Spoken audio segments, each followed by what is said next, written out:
been working in addiction medicine clinically and with research and administratively since 1995.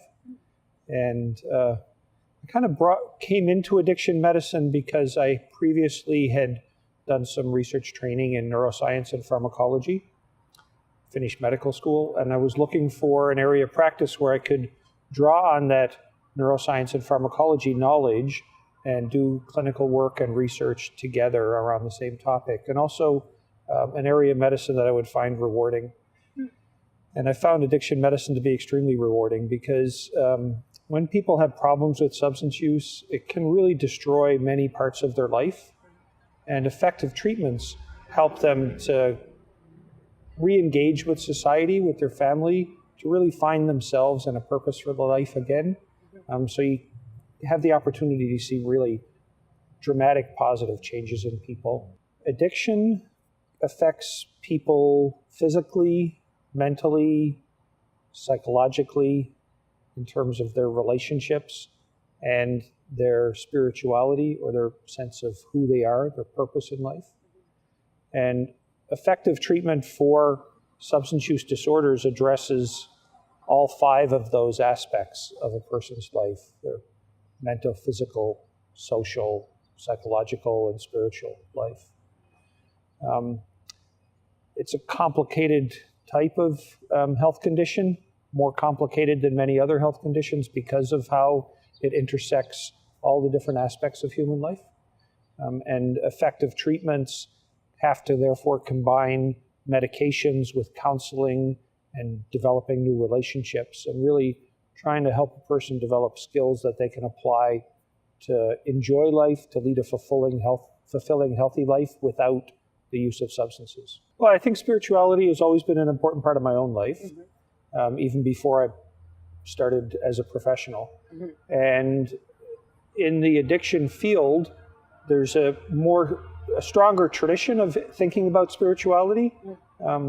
Partly that comes out of the Alcoholics Anonymous, the self-help movement, where they've recognized the spiritual aspect of treatment and recovery, but in that way recognizing it as an aspect of everybody's life.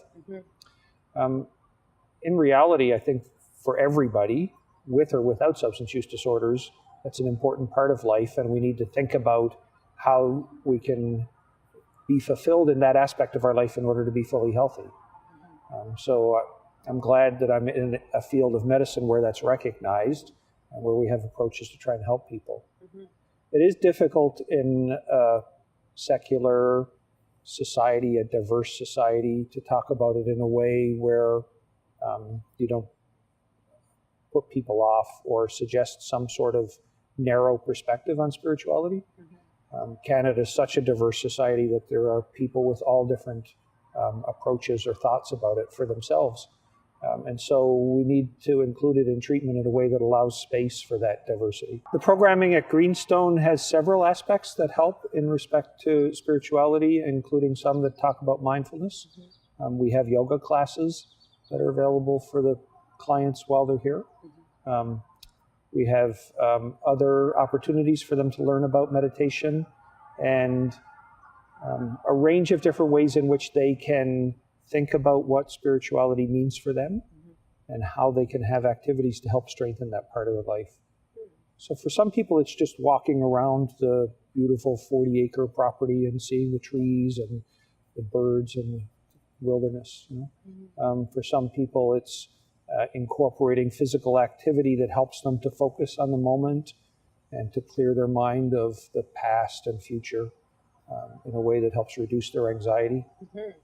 For some people, it's more structured things like yoga.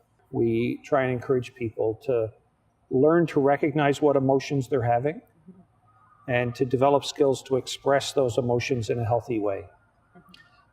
For many people with substance use disorders, they have learned to deal with uncomfortable emotions by making them go away with substances. And that develops a cycle where the substance takes over more and more of their life. And they're not able to identify what emotion they're feeling and express that in a way that's healthy. for people with or without substance use disorders. Having feelings and just wishing that they would go away, trying to run away from them, is not a healthy way to experience life. All of us have a whole range of emotions, and figuring out how to experience them in a way that acknowledges the emotion, but also doesn't give the emotion power over your intellect and the choices you make, is an important part of being healthy. I think the opioid crisis is something that's been developing throughout my professional career, and it's a real public health crisis that continues to evolve in Canada and the US primarily, but also other parts of the world. In Canada, I think today, while we're meeting, new statistics are going to be released that for the first time, life expectancy across the country is going to go down. I mean, it's been steadily going up for decades as people get healthier and healthier, but for the first time in a long time, life expectancy for everybody in the country on average is going to go down because of the impact of opioid overdose deaths. So it's a real major problem. There's several things that have contributed to it being such a major problem. One that's gotten a lot of attention in the media is the increased availability of opioids. Okay. So as physicians have been prescribing opioids to a broader range of patients at higher doses for longer periods of time, there are a lot more of these medications around.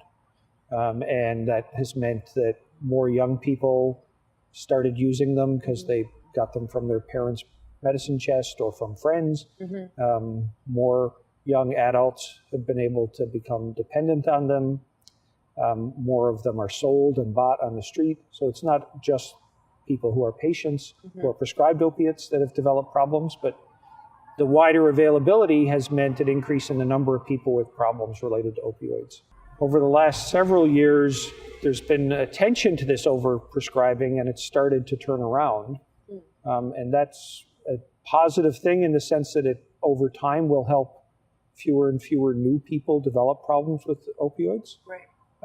But it's not helpful for the people who've already developed dependence, because many of them are now shifting from prescription opioids that they would use orally or smoke or snort to prescription opioids that they inject.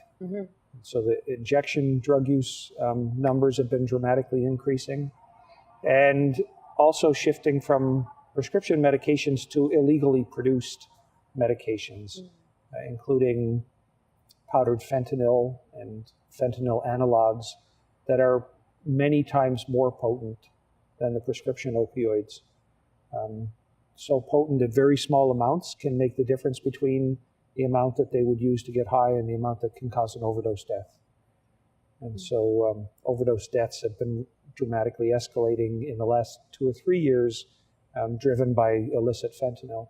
So all that increased availability and then changing forms of opioids that are available is a major driver of the opioid crisis.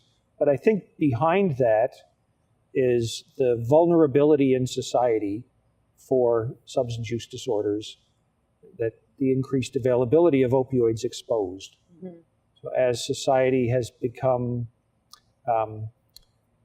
people are more isolated, there's less connection between people and within communities. There's so much of a kind of immediate gratification mentality that any problem should be able to be solved right away. The sense that we can use chemicals, things outside of our body to solve all the problems that we have inside of our mind. All those things set the stage for society to be vulnerable to rapidly increased rates of substance use disorders when the drugs availability increased. I think for a complicated problem like this, the solutions have to be multifold. So educating physicians about appropriate prescribing so that the availability starts to go down.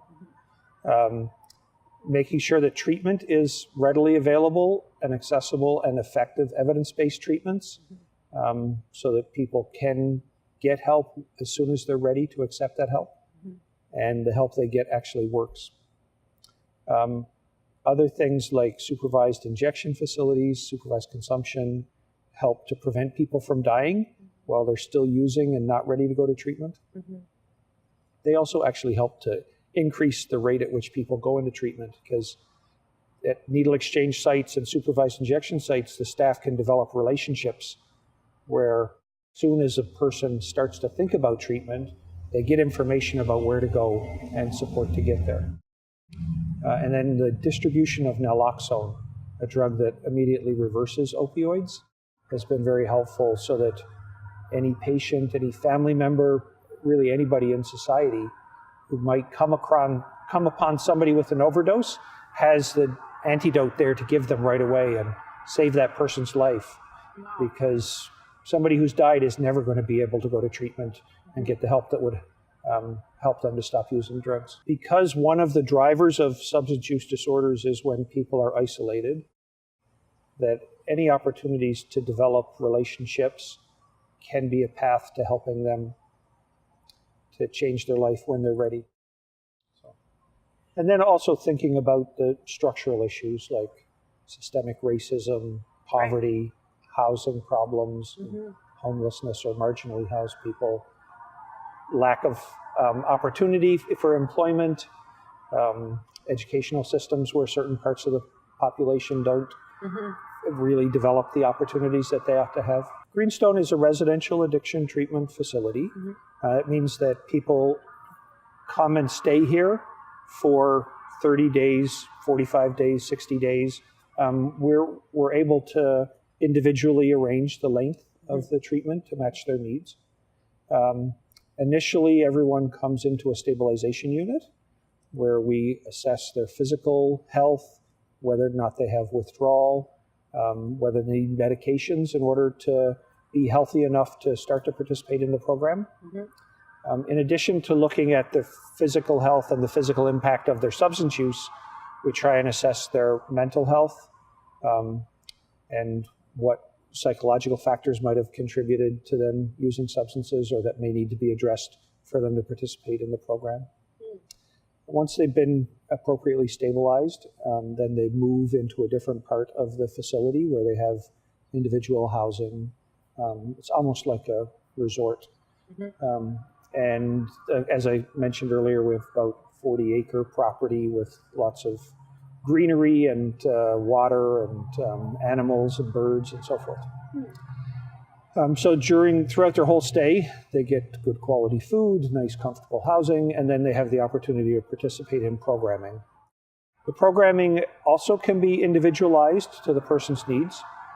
They get individual counseling and group counseling. An important aspect of the treatment program is helping each individual patient identify what their strengths and weaknesses are mm-hmm. With respect to their physical, mental, psychological, social, and spiritual health. Mm-hmm. And then to develop a treatment plan that helps address all 5 of those areas of their life, mm-hmm. To help them to build and practice new skills, new activities in all 5 areas of their life that can help them to sustain a change in behavior once they leave. We recognize that residential treatment is not a full treatment.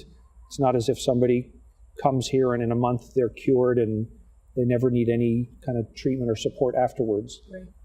One of the most important predictors of success in residential treatment is the aftercare program. Mm.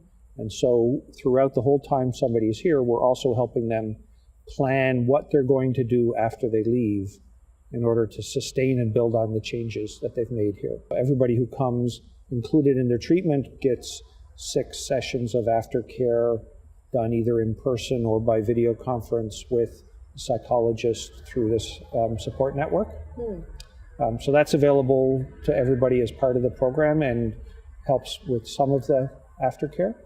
Mm. They may, if they develop a relationship with that person, choose to continue that longer. But then we also introduce people to mutual support groups while they're here. Mm-hmm. That works for some people, not for everybody, but for the people for whom it works, mutual support can be very powerful, especially if they develop a relationship after they leave with a sponsor and regular attendance at groups and kind of work the mutual support program. I think there's a lot of misunderstanding about addiction treatment in the population. Generally, There's this myth that you kind of go away for 28 days and when you come back, it's all done. And that's definitely not the case. Substance use disorders are a chronic relapsing condition, and people need to have supports in place so that in the future, anytime they're stressed or at risk, they can engage those supports and help them to deal with life's difficulties without using substances.